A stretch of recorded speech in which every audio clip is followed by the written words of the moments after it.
Dong won, somewhere in the quiet snow of Pine Hollow. A dog who once forgot how to love found his way back, through a child's trust.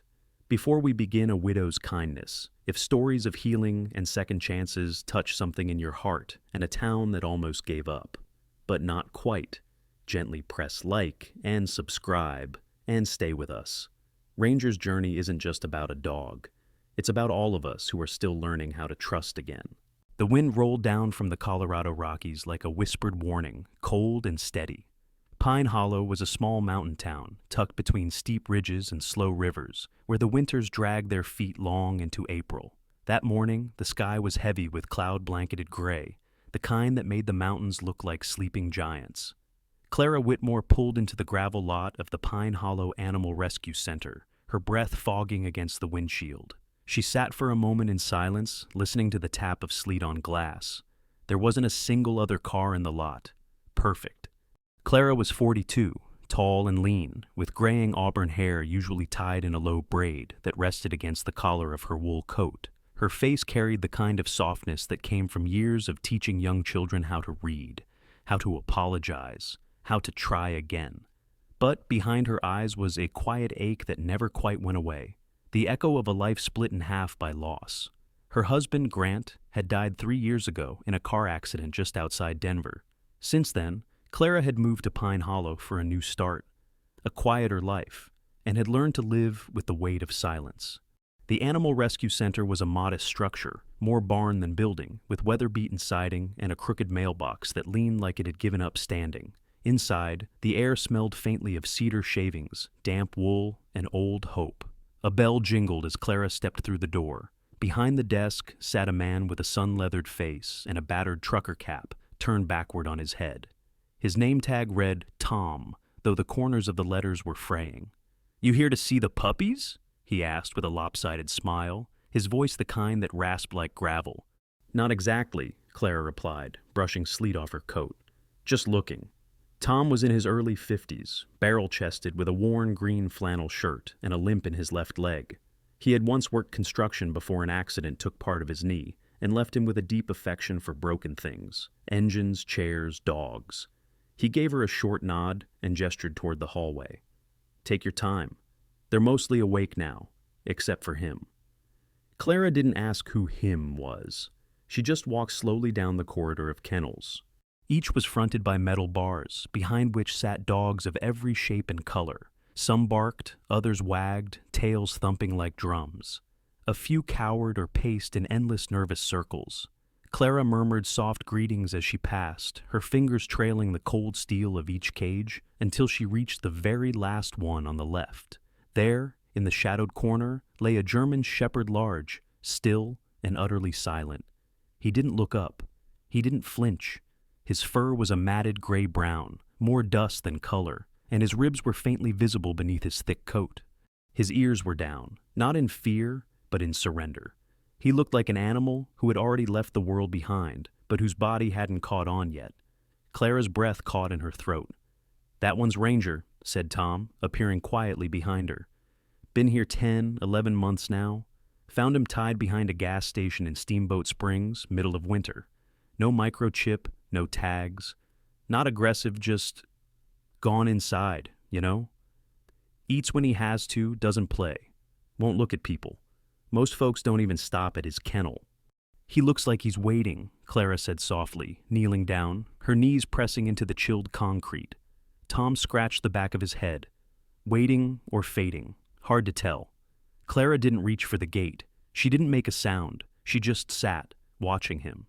There was something in the set of Ranger's body that mirrored something she had once seen in the mirror during her own worst winter that year, after Grant died, when even brushing her hair felt like a task too full of memory. It wasn't pity she felt. It was recognition. "Can I go in?" Tom blinked, then shrugged. "Sure, but don't expect him to do much. Most days he's a ghost." She nodded. He unlocked the gate with a soft click and stepped aside. Clara entered slowly, careful not to make sudden movements. She lowered herself against the back wall, legs crossed, hands resting on her knees. Ranger didn't move. His eyes remained fixed on some point far beyond her, beyond the walls, beyond everything. 10 minutes passed in silence. Then, from the corner of the room, came a breath. A long, slow sigh, not a cry, not a growl, but the kind of exhale that only comes from something exhausted by waiting. Clara didn't speak. She simply sat with him until the cold of the floor began to seep into her bones.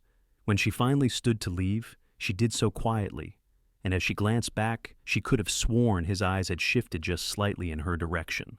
That night, Clara lay awake in her little house on Cedar Creek Lane, the mountains a dark silhouette beyond the window.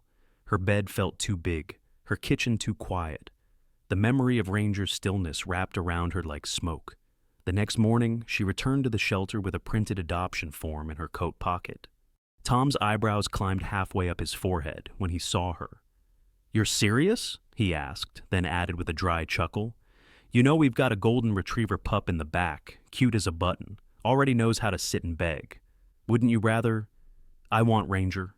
Tom looked at her for a long moment, then slowly pulled the keys from the hook behind the counter. He gave her a small, crooked smile. "Well, all right then, hope you know what you're getting into." As Clara opened the kennel gate, Ranger's eyes lifted only slightly, just enough to catch her face in their dark reflection.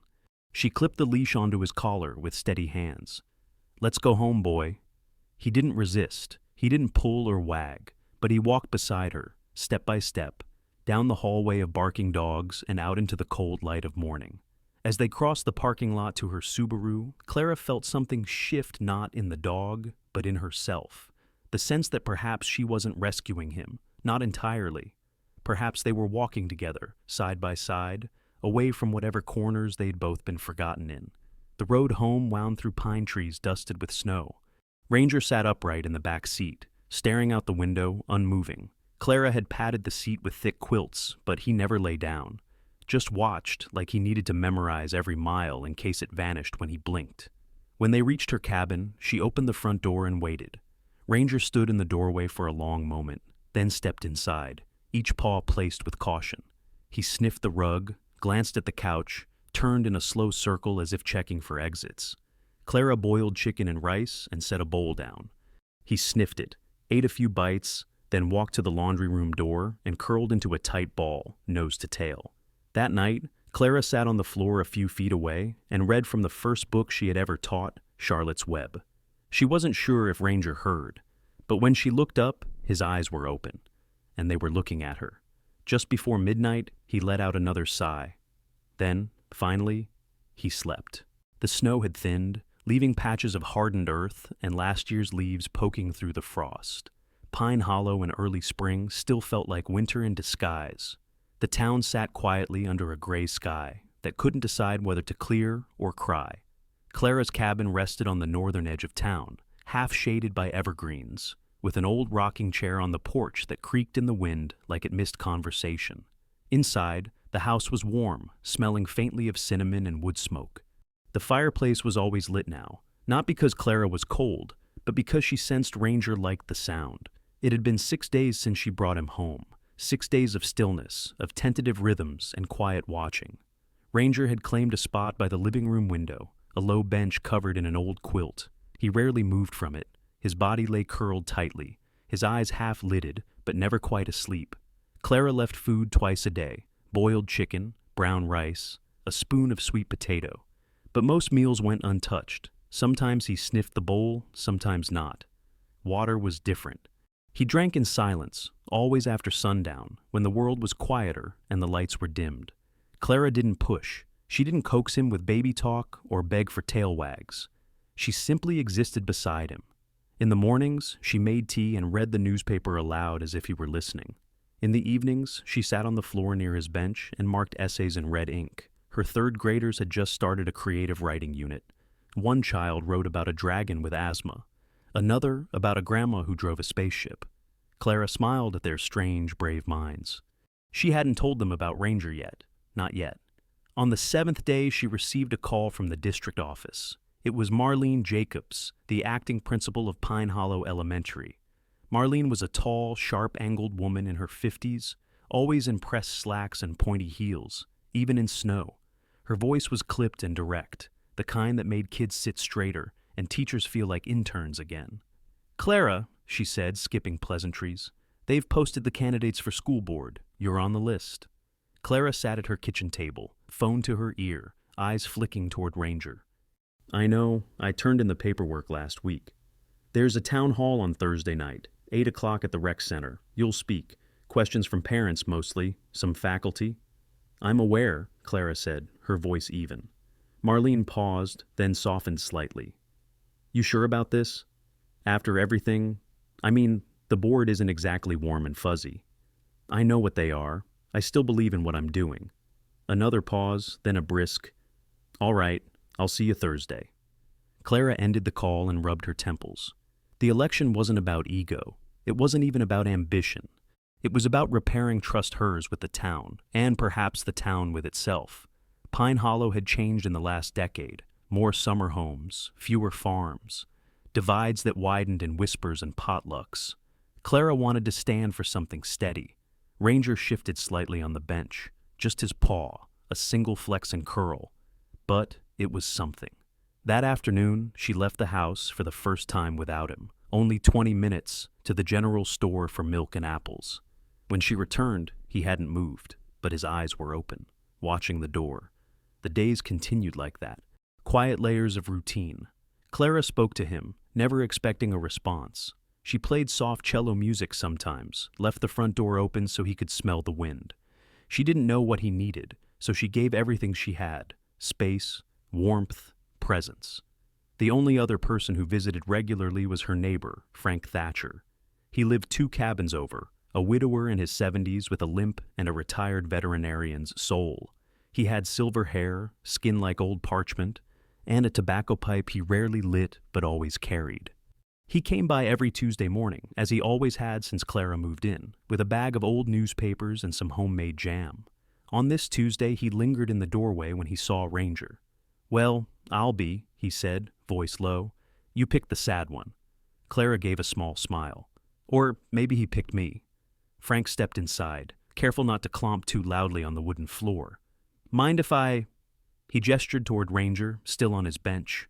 Go slow, Clara said. Frank knelt, a slow, deliberate act for his aging knees, and sat a few feet from the dog.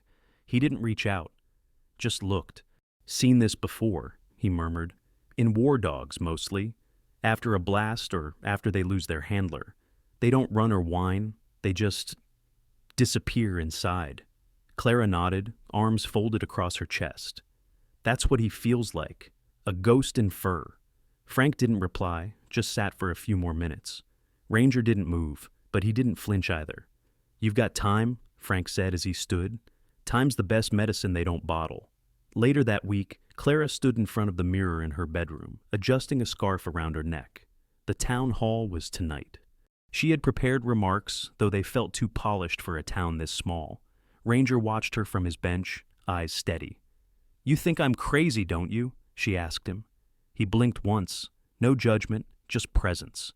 The rec center smelled of old varnish and coffee. Folding chairs squeaked against hardwood as townspeople filled the room. Some, she recognized, parents from school, a few from the farmer's market, a mechanic she'd once argued with over a flat tire. The questions came politely at first, then sharper. What makes you think you understand the needs of working families? You've only been here 3 years. What gives you the right to lead? Why haven't you spoken out about the school budget cuts? Clara answered each with honesty, not charm. She didn't try to win. She tried to mean it. That was all she had to offer. Afterwards, as people trickled out, a man in a tan parka approached her. He had a toddler clinging to his leg and a tired smile on his face. You're the teacher with the dog, right? My daughter's in your class. She talks about you. Clara blinked. I didn't know. She said you're kind, that you don't rush her when she stutters. Thank you, she said quietly. He nodded once, then left. When she got home, it was nearly 10. The porch light glowed amber, casting long shadows across the snow-dusted yard. Clara unlocked the door and stepped inside. Ranger wasn't on the bench. Panic rose, but then she saw him. He was curled near the fireplace. His eyes opened when he saw her. Then slowly, cautiously, he lifted his head and wagged his tail. Once. Clara stood still. The moment was so gentle, so small, it could have passed unnoticed. But it didn't. She knelt beside him, her hand resting near his paw. "Good boy," she whispered. He didn't flinch, didn't move away. They sat together in the flickering light, two quiet hearts beginning to remember what it meant to stay. The morning after the town hall felt different. The wind had quieted, and a faint gold rim lined the tops of the pines as the sun tried its best to thaw the frost from the porch railings. Inside the cabin, warmth lingered from the embers in the fireplace, and Ranger was still curled by the hearth, his breathing deep and even. Clara stood in the kitchen in her thick socks and cardigan, slicing a loaf of sourdough she had baked the night before. It was Friday, her day off, and the quiet held a kind of softness that she didn't want to disturb. She tore off a piece of crust and popped it in her mouth, then moved to open the curtains. As she passed the dining table, a small piece of bread fell to the floor. She bent to pick it up, but before her hand reached it, Ranger stirred. He didn't leap or bark, he didn't rush, but he lifted his head and, with slow intent, rose from his place by the fire and walked toward her. Clara froze. His eyes were alert but calm, and his nose twitched as he approached the dropped morsel. He lowered his head, sniffed once, then gently picked up the bread and chewed. No hesitation, no retreat. Just one quiet crunch and a flick of his tail. A flick, the smallest wag, barely perceptible.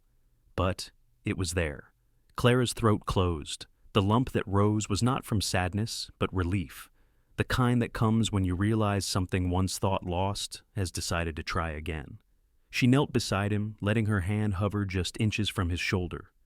"Good boy," she whispered, voice catching. "You're here." Ranger looked at her, then walked to the kitchen doorway and sat, not facing the window, facing her. That was the first day he followed her into the kitchen. He didn't beg or nudge, but he sat on the rug by the fridge, watching with the calm presence of someone beginning to remember what belonging felt like. Clara talked to him as she cooked about her students, about the pine cones littering the driveway, about the way the town council still hadn't fixed the pothole outside the library. He didn't respond, of course, but sometimes his ears flicked as if filing it all away.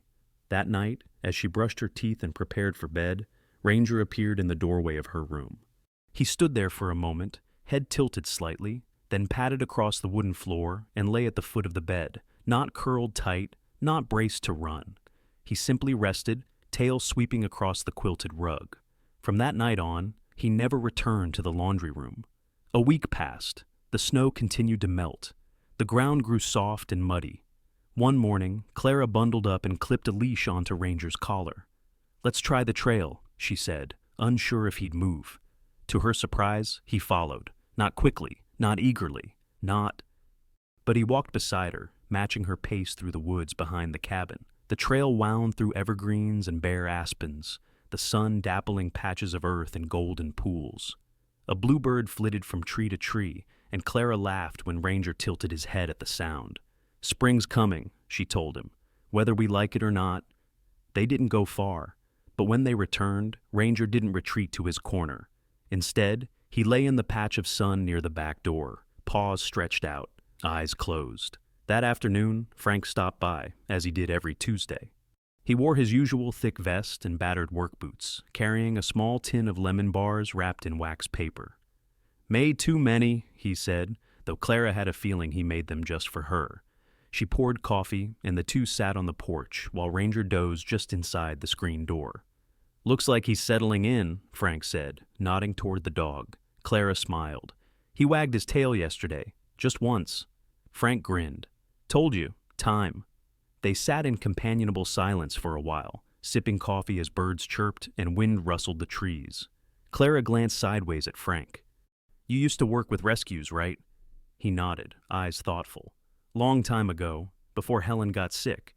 Ran a clinic outside Durango, took in the ones no one else wanted. They always had something to teach you." "Like what?" "Like how healing doesn't always look like progress. Sometimes it just looks like staying. Like showing up again." Clara absorbed that quietly. It sounded like something she might have written on the chalkboard in her classroom. That evening, Clara tried something new. She opened her laptop and pulled up an email from Principal Marlene Jacobs. There were notes from the last faculty meeting and a request to submit ideas for spring enrichment programs. Clara's cursor hovered over the blank reply. Ranger walked over and rested his chin on her foot. She smiled. All right. You've convinced me. She typed, "What if we did a gentle reading hour with therapy dogs? Even just one. Some kids read better when no one's judging. They read with their hearts instead of their heads." She hit send before she could overthink it. Later that night, as rain began to patter against the roof, Clara and Ranger curled up on the couch together, her with a mystery novel, him with his head on the cushion beside her thigh. When thunder rumbled distantly, Ranger didn't flinch. He simply sighed and stayed close. The first days of June rolled in with wildflowers pushing up through the thawed soil, and sunlight stretching its fingers through the windows earlier and earlier each morning. By the second week, the cabin smelled of lilac and cut grass, and the trails around Pine Hollow buzzed with life again.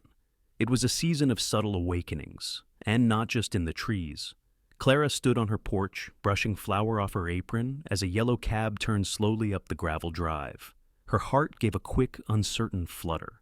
She hadn't had a child in the house in a long time. Not since Grant's nephews stayed over one Christmas years ago, all muddy boots and toy arrows. The cab door opened, and a small girl with curly chestnut hair stepped out, dragging a duffel bag almost half her size. She wore bright purple leggings and a pale yellow hoodie with a faded unicorn on the front. Her glasses sat slightly crooked on her nose, and her expression was somewhere between awe and worry. "Maya," Clara called, waving from the steps. The girl looked up and broke into a smile that was brief but genuine.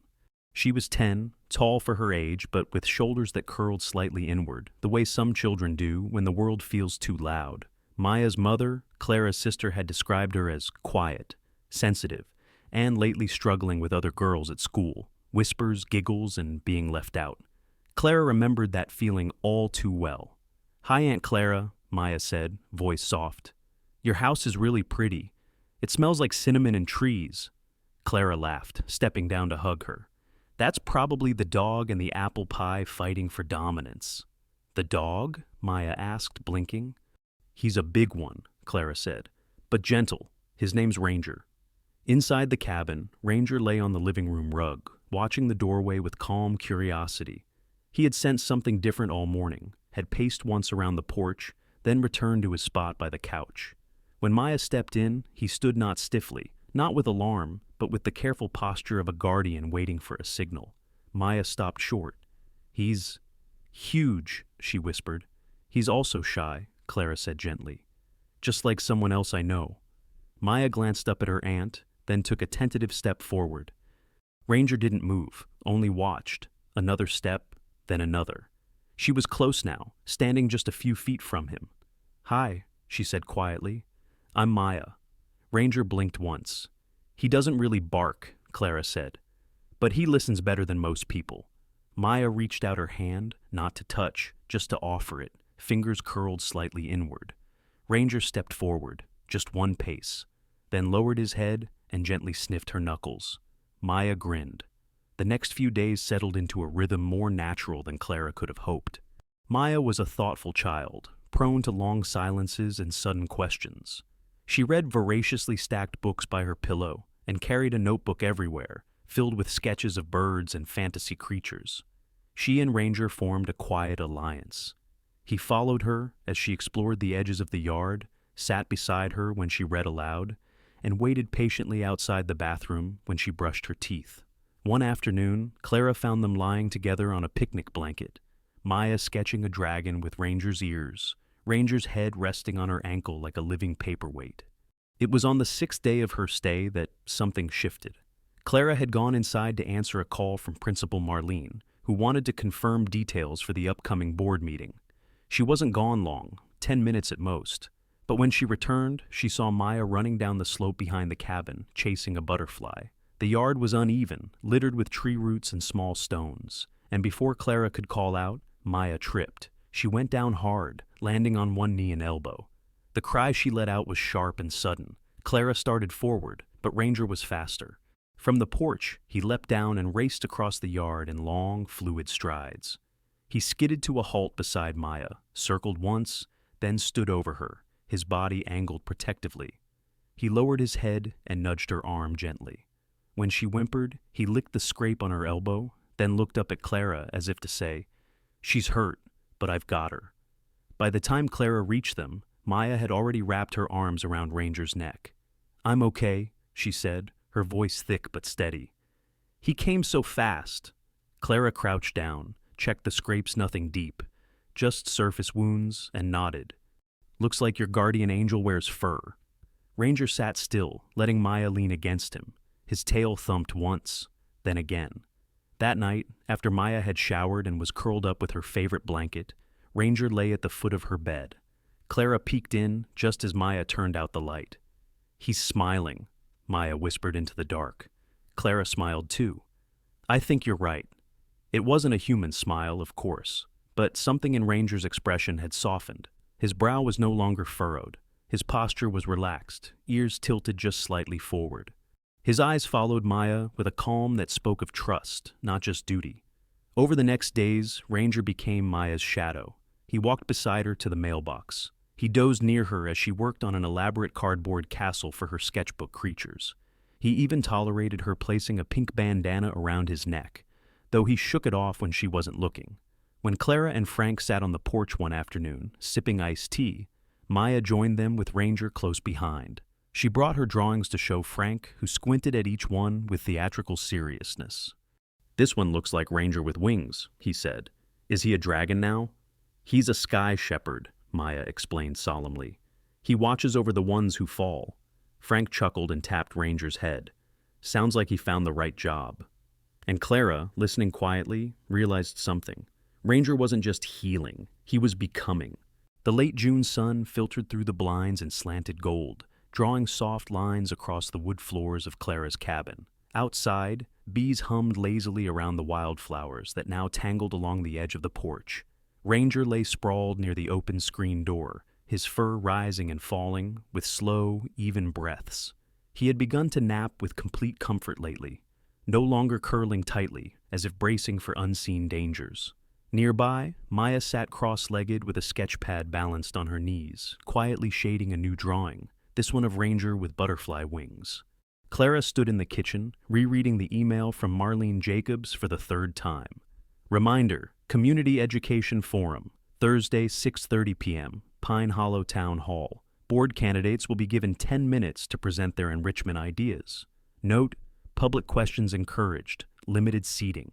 She sighed. Her palms were already a little clammy. She wasn't afraid of speaking, but she was still learning to speak for something instead of just about it. Teaching had always been personal, intimate, a soft exchange between young minds and gentle hands. But tonight, she'd have to defend the very idea that emotional well-being was as vital as multiplication tables. She glanced at Ranger, who opened one eye at the sound of her sigh. "You're coming with me," she said aloud. "If anyone understands quiet strength, it's you." The town hall that evening buzzed with the warm noise of folding chairs, coffee and paper cups, and cautious optimism. The old building smelled of varnish and dust. Clara arrived early, wearing a navy dress with a cardigan draped over her shoulders and Ranger by her side on a loose leash. He walked calmly, head level, movements smooth. He had become a quiet presence people now recognized.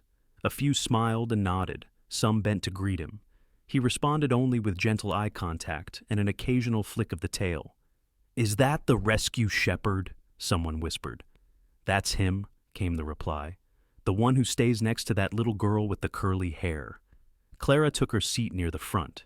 Ranger curled up beneath her chair without a word. He didn't flinch at the creak of floorboards or the scrape of metal against tile. He simply was, still and present. Marlene stood at the podium, crisp and composed as always, with her gray hair pulled into a twist and a clipboard clutched in one manicured hand. She welcomed the room, laid out the agenda, and began calling the speakers in order. Clara was third. She stepped forward, heart thumping with the rhythm of an old classroom bell. Ranger followed and lay down once more at her feet as she reached the podium. "I'm Clara Whitmore," she began, voice clear. "Most of you know me as a teacher. Some of you know me as the woman who walks the big shepherd through the pine trails. But tonight, I'm here as someone who believes that how a child feels is just as important as how they learn." She described her idea, a voluntary program for students needing a quiet space, a room with soft lighting, age-appropriate emotional tools, books, and, when possible, therapy animals like Ranger, a place where silence wasn't seen as failure, but as recovery. She talked about Maya, though not by name, and about the children who hold their sadness inside, who don't raise their hands even when they know the answer. Some in the room nodded, a few crossed their arms. Then the questions began. A man in the fourth row stood tall, with sleeves rolled up and a deep frown etched across his brow. His name was Rick Dunley, a mechanic and father of two boys known for their rowdiness. "I'm not against feelings," he said, "but what we need is discipline. My kids don't need dogs and dim lights. They need structure. Are you saying structure doesn't matter?" Clara shook her head. "Structure absolutely matters, but so does a child's ability to manage fear, anxiety, frustration. Emotional regulation doesn't erase discipline, it strengthens it." A woman in a red blouse raised her hand next. Her name tag read, Mrs. Gretchen Ames, a substitute teacher in her 50s with soft eyes and a voice that trembled slightly. "But who decides which kids need that space? Won't others feel excluded?" "It's not about labeling," Clara said. "It's about inviting, offering tools. It's about knowing that not every child blooms under the same light." There was a murmur of discussion, low voices, a few skeptical chuckles. Then something unexpected happened. At the back of the room, a small boy stood up. He was no older than 8, skinny, with untucked shirt tails and hair that looked like he'd tried to cut it himself. His name tag, too big for his frame, read Micah. He clutched a folded piece of notebook paper and walked slowly toward the microphone. The room quieted. Marlene bent to him. "Would you like to say something?" He nodded, gaze fixed on the floor. As he reached the front, he hesitated. His shoulders tensed. He opened his mouth, but no words came, and that's when Ranger moved. With quiet precision, he stood, walked forward, and sat beside Micah. Then gently he placed his head against the boy's leg.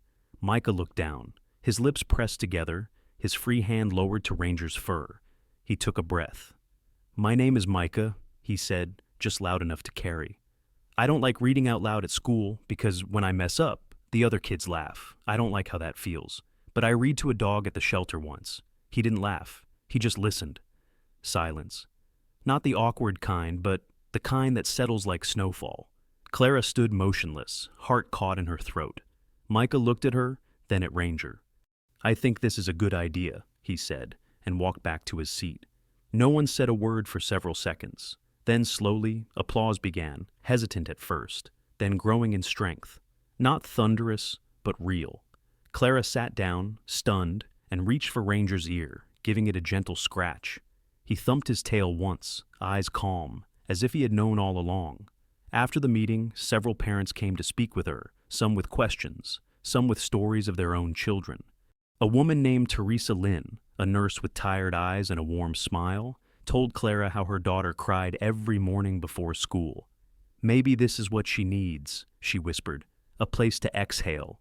Outside, the stars were just beginning to show as Clara and Ranger walked back to the car. The breeze was light, the scent of pine and grass carried on it. Clara opened the door, and Ranger jumped in with ease. Before she turned the key, she paused. "You didn't bark," she said. "You didn't speak." Ranger looked at her in the rearview mirror, tail brushing against the seat. "But somehow," she whispered, "you said more than any of us ever could." Rain had rolled into Pine Hollow for 3 straight days, soft and steady, tapping its lullaby on the metal roof of Clara's cabin. The air smelled of damp pine and earth, and the trails behind the house had turned to winding ribbons of mud. Inside, the cabin was warm, flickering with firelight, filled with the smell of cinnamon toast and the faint lavender of Maya's shampoo. Ranger lay near the fireplace, chin on his paws, eyes half-lidded in peace. On the 3rd evening of rain, the call came from the Pine Hollow Animal Welfare Center. It was Marnie, mid-40s, short, with cropped silver hair and a voice as practical as the boots she always wore. "Clara, sorry for the short notice," Marnie began, "but we've got a situation, a puppy, found near the highway, half-starved, trembling like a leaf. No microchip, no tag. We're over capacity, and honestly, I think your place is what he needs." Clara's breath caught, glancing instinctively at Ranger. He raised his head slightly as if sensing the ripple in the air. "I can try," she said. The puppy arrived wrapped in a flannel blanket inside a plastic crate. Barely 4 months old, the little mutt had short brown fur and oversized ears that stuck out in opposite directions. His ribs were visible beneath his matted coat, and his eyes darted constantly. One of his back legs had a slight limp, and his body tensed at every sound, the creak of the door, the hum of the fridge. Clara named him Chip. For the first 24 hours, Chip refused to leave the crate. Clara placed food and water nearby, left the crate door open, and spoke softly when she passed. Maya whispered bedtime stories near the crate in the evenings. But it was Ranger who changed everything. Late on the second night, Clara woke to the sound of soft padding across the wooden floor. She crept quietly to the hallway and saw Ranger standing in front of the crate, head low, tail still. Chip's eyes glinted from inside, wary and frozen. Ranger didn't bark, didn't nudge. He simply sat, waited, and blinked slowly. After a long minute, Chip stepped out shaking, ears low, and walked behind Ranger to the corner rug. There, he curled into a ball just a foot away from the larger dog, not touching, but near. Over the next week, Ranger became Chip's silent guide. He walked slowly ahead as Chip explored the house. He lay by the kitchen as Chip sniffed at his food dish. When thunder rolled through one night, Chip began to whimper. But Ranger stood, walked over, and lay beside him, touching his side with his massive paw. The puppy quieted. Watching them, Clara couldn't help but feel awe. Ranger had gone from a ghost in a shelter to a guardian, not just for her, not just for Maya, but now for this broken little scrap of fur. But peace, she was learning, rarely arrived without its shadows. On a bright Saturday afternoon, with the sun finally breaking through, Clara stood in her garden clipping herbs when a car pulled into the driveway. Not a cab, not Frank's truck. A dusty red Ford with rust around the fenders. A man stepped out late 50s, broad-shouldered, beard grizzled gray. He wore worn jeans and a flannel shirt rolled at the sleeves. His walk was confident, almost too familiar with this land. Clara wiped her hands on her apron. "Can I help you?" The man hesitated, then spoke. "Name's Kent Rosser. I was told a German Shepherd was adopted out from a shelter up here about 8 months back. Large male, black and tan, answers to Tank." Clara felt her spine stiffen. "I think he's mine," Kent said. Ranger, who had been lying near the porch, rose. He didn't growl, but he didn't approach. His body was taut, eyes locked on the man, not in recognition, but in alertness. Clara's voice remained calm. He was listed as abandoned, no microchip, no records. Kent shrugged. "Was a mistake. I left him with a neighbor when I had to move out of state for work. When I came back, they'd taken him to a shelter. I've been looking for him since." Inside the house, Maya peered through the window, her eyes wide. Chip pressed close to her leg. "I understand," Clara said. "But Ranger's been here nearly a year. He's not just a dog now. He's part of this family." Kent scratched his chin. "I get it, but he was mine first." Clara didn't blink. "People don't get returned like a coat, and this isn't just about possession. This is about care, about time, about what's right." Kent's jaw tightened. "So you're saying no?" "I'm saying," Clara replied evenly, "you'll have to go through the shelter and proper channels. And even then, I'll fight for him to stay, because I've seen what home means to him." There was a pause, tense, silent. Ranger took one step forward, placing himself squarely between Clara and Kent. Still no growl, just stillness. Kent looked down, shook his head, and gave a half smile that didn't quite reach his eyes. "You've got yourself one hell of a dog, ma'am." Then he turned and walked back to the truck. As the engine rumbled away, Clara sank onto the porch steps, hands trembling. Ranger came to her, pressed his head against her knee. She leaned down and whispered, "You're not going anywhere, not again." That night, the whole house felt closer. Chip snored softly at Maya's feet. Ranger slept by the fireplace. Clara wrote a letter to the shelter, reaffirming her formal adoption, including Maya's testimony and even Frank's. She wasn't taking chances. Outside, fireflies blinked in the dark, and for once, Clara didn't feel afraid of the past knocking. She had already opened her door to love, and love, once rooted, does not back down. The last golden weeks of summer painted Pine Hollow in gentle, forgiving light.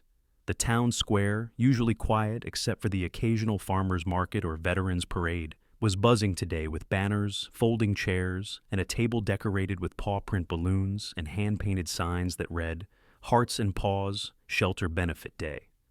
Clara stood behind a table covered in homemade cookies wrapped in ribbon. She wore a soft blue blouse, hair loosely tied back, and a warm smile etched with both purpose and exhaustion. Nearby, Ranger lay calmly on a quilted mat beside a sign that said, "Read to Ranger, he listens best." His tail tapped lightly every so often, as a child's voice rose above the hum of the crowd. The event had been Clara's idea, part fundraiser, part community healing. With Marnie's help, the shelter had sent volunteers and a few adoptable animals, including an older beagle named Daisy, with milky eyes, and a three-legged cat named Clover, who liked to perch on the donation box. It was Frank, Clara's neighbor, who'd offered to string up the fairy lights between the trees early that morning, his stiff knees protesting the whole time. And Maya, now in a sunflower dress and sparkly sneakers, stood with a clipboard and a determined look on her face, checking names off the penny for a paw print game list. She didn't hide behind Clara's skirt anymore. She moved through the crowd with a lightness Clara hadn't seen in months, like she had remembered something she'd once forgotten, that she had a voice. A girl named Eliza, around 6, with braids down her back and jelly sandals, was sitting cross-legged in front of Ranger, reading from a book with large blocky text and watercolor pictures of dogs chasing butterflies. Ranger didn't blink. Eliza's mother, a woman in her 30s with a warm presence and a face flushed with joy, crouched nearby. "She never reads aloud at home," she whispered to Clara. "Says her voice is too squeaky, but here, with him, look at her." Clara smiled and nodded. "He makes people feel safe." As Eliza finished her story and hugged Ranger's neck, another woman approached the table. Clara noticed her from a far late 40s, dressed simply in beige pants and a faded flannel. Her name tag read Hannah Keller, and she had the hesitant gait of someone not used to being at community events. Clara offered a kind nod. "Welcome." Hannah gave a small smile. "I heard about the reading dog. I wasn't sure if I should come." Clara stepped closer, sensing something unsaid. "I lost my shepherd last year," Hannah continued. "His name was Nero. He got out during a storm, and I never found him. I looked for months, posters, shelters, vet clinics, nothing." Her voice broke just slightly. "I know this isn't him," she said, her eyes fixed on Ranger. "But I just wanted to see, just to look. He reminds me—" Ranger rose and walked over to her. Hannah froze. Then he sat just in front of her and gently leaned his head into her thigh. She cupped her hand to her mouth. He never did that with anyone but me," she whispered. Clara swallowed the sudden lump in her throat. "He does it when someone's heart is louder than their voice." Hannah sank to her knees and wrapped her arms around Ranger's neck, pressing her face into his fur. She didn't cry, not out loud, but her shoulders trembled with the weight of love, of memory, of letting go. She pulled back finally and looked up at Clara. "Thank you," she said, "for reminding me that kindness finds its way back." As Hannah moved on, Maya came running up, clutching a drawing in one hand. "Aunt Clara, I did it! I gave the principal my report and read it out loud to the whole class." Clara blinked in surprise. "You stood in front of the whole class?" Maya nodded, beaming. "I told them about Ranger. I said he's my best friend and a hero, and that he doesn't talk, but he understands everything, and no one laughed. Some even clapped." Clara knelt, pulling Maya into a hug. "I'm so proud of you," she whispered. Maya grinned and looked over her shoulder at Ranger, who had now resumed his quiet post near the book table. "I told them," Maya added, "that sometimes heroes don't wear capes. Sometimes they wear fur and carry quiet in their paws." As the sun dipped low, painting everything in amber and hush, Clara watched the last families pack up, the last cookies vanish, and the fairy lights begin to glow. Frank, leaning on his cane, gave her a thumbs up from across the lawn. Marnie, balancing Clover on one arm, called out a cheerful goodbye. Ranger sat beside Clara as the breeze picked up. His ears perked toward the laughter that lingered in the air. "You've been chosen again, Ranger," Clara whispered, placing a hand on his back. "But this time, by everyone." The first snowfall of winter came early that year in Pine Hollow. Soft, deliberate flakes drifted from the sky like whispers, coating the porch steps, the winding path to the garden, and the gnarled branches of the old weeping willow behind Clara's cabin. The world seemed to move slower beneath the weight of white, as if time itself had curled up for a moment of stillness. Inside, Clara poured 2 cups of chamomile tea. one for herself, the other for Frank, who sat wrapped in his usual brown wool coat on the couch, his cane leaning beside him. His beard had grown whiter in the past months, but his eyes held a brighter light. Across the room, Ranger lay on his favorite woven rug, eyes gently blinking, breathing slow and deep. Chip, now much stronger and a bit mischievous, curled beside him like a smaller shadow. Their warmth melted the cold that seeped in through the edges of winter. Ranger had become more than a pet, more than even a companion. After the community benefit, Clara had registered him as a certified therapy dog. Twice a week, they visited the Pine Hollow Retirement Home, a modest facility nestled near the foothills, home to 15 residents and overseen by a kind-hearted nurse named June Weaver. June was in her 50s with shoulder-length strawberry blonde hair always tied in a loose braid, freckles fading but still defiant. She had a knack for remembering everyone's tea preferences and a tendency to laugh with her whole face. The residents adored Ranger. He would sit patiently by their chairs, tail sweeping slowly as they patted his head, whispered stories from youth, or simply sat in silence, holding his gaze. He never barked, never flinched. He listened, and sometimes just that was enough. For Frank, the change had been unexpected. Once a man reluctant to speak of loss, especially the sudden passing of his wife, Marlene, he now rode with Clara and Ranger every Thursday to the retirement home, offering his old veterinarian hands to massage arthritic paws and aging shoulders alike. One visit, Ranger had walked straight over to Frank, who had sat quietly apart from the group, and laid his head on the man's knee. No one spoke for several minutes. Then Frank, eyes misting, reached down and rested his trembling hand on Ranger's back. "I never got to say goodbye to Marlene," he whispered, just loud enough for Clara to hear. "But I think she sent this one to say it for her." The town of Pine Hollow, once skeptical of Clara's emotional literacy programs and gentle activism, had begun to change. Her campaign for the school board had gained momentum, not through slogans or loud promises, but through quiet consistency. People remembered the way Ranger had comforted a frightened child. They remembered Maya's newfound voice. They remembered the day Clara stood firm when Kent Rosser had tried to reclaim the dog she had saved, nurtured, and loved.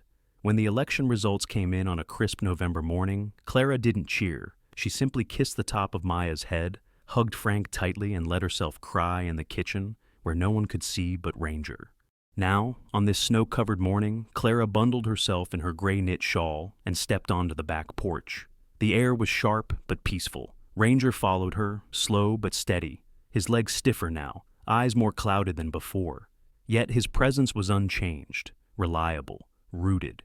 He lay beneath the old weeping willow, its thin, icy limbs cascading down like a frozen curtain.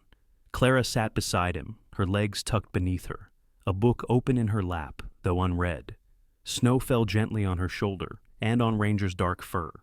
He nestled his head onto her boot, let out a long breath, and closed his eyes. She hummed, a quiet melody, an old lullaby her mother once sang on stormy nights. Time passed, and when she noticed the rise and fall of his chest had stilled, Clara did not move. Her hand stayed resting on his head, her eyes fixed not on the sky or the snow, but on the memory taking shape beside her. Later that evening, Frank helped Clara dig the resting place. Maya placed a bundle of wildflowers wrapped in a ribbon near the base. Chip lay curled beside the dirt, unmoving, as if waiting for Ranger to return and nudge him to bed. They carved a plaque from cedar wood, sanded it smooth, and nailed it gently into the bark of the willow. The words read, "He taught us to stay, to feel, and to trust again." Over the next weeks, life continued, as it does. But every time Maya spoke before class, every time a shy child raised their hand at school, or a senior smiled at a quiet moment of companionship, Clara knew Ranger was still there, not just beneath the willow, but stitched into the quiet courage of those he had healed. And in spring, when the snow melted and the wildflowers returned, children would come to the base of the tree and read stories out loud, just in case he was listening. The final lesson of this story is that faith can heal even the deepest wounds and awaken miracles in our everyday lives. Just as Ranger learned to open his heart after the darkest days, each of us is invited to place our trust in God, knowing that He is always ready to touch our hearts with tenderness and patience. Every morning holds a quiet miracle, a smile, a blooming flower, a warm embrace. When we pay attention, we realize that all good things begin with gratitude and trust. Please share this story to spread hope. Subscribe to the channel to follow more journeys of healing. And if you too believe in the quiet miracles of God, leave a comment with one word, Amen. May God bless everyone who needs comfort and strength today.